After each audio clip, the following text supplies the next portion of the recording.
ছবি দেখাবো আপনাদের। চলন্ত ট্রেনের চাকায় আগুন, উত্তর দিনাজপুরে ইসলামপুরের ঘটনা। চলন্ত ট্রেনের চাকাতে আগুন, এই ঘটনা উত্তর দিনাজপুরের ইসলামপুরে। অল্পের জন্য রক্ষা ট্যাঙ্কারবাহী ট্রেনে।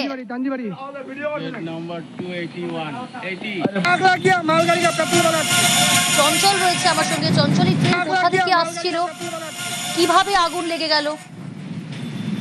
ওই ট্রেনটি যেটা জানা গিয়েছে যে শিলিগুড়ির দিক থেকে ডালগোলার দিকে যাচ্ছিল, তখনই ইসলামপুর আলোয়াবাড়ির যে স্টেশন রয়েছে, রোড স্টেশন, সেটা ক্রস করার পরেই দেখা গেছে যে ইসলামপুরের যে তারাঞ্জি বাড়ি এলাকায় সেই রেল গেটের ওখানে দাঁড়িয়েছিল কিছু স্থানীয় বাসিন্দা। তখনই দেখা গেছে যে তেল ট্যাঙ্কারটি রয়েছে ট্রেনটি, এবং সেটি যাওয়ার সময় কিন্তু তার চাকায় আগুন দেখতে পায়। এরপরে স্থানীয় বাসিন্দারা এবং যারা গেটম্যান ছিল ওখানে, তাদের তৎপরতায় ট্রেনটিকে দাঁড় করানো হয়, তারপরে আগুন নিয়ন্ত্রণে নিয়ে আসা হয়। এই যে ঘটনা, এই ঘটনা নিয়ে কিন্তু এলাকায় এক প্রকার কিন্তু প্রায় 15 থেকে 20 মিনিট চলাচল বন্ধ করার পর পরিস্থিতি স্বাভাবিক হলেই ট্রেনটি আবার নিজের গন্তব্যের উদ্দেশ্যে রওনা হয়।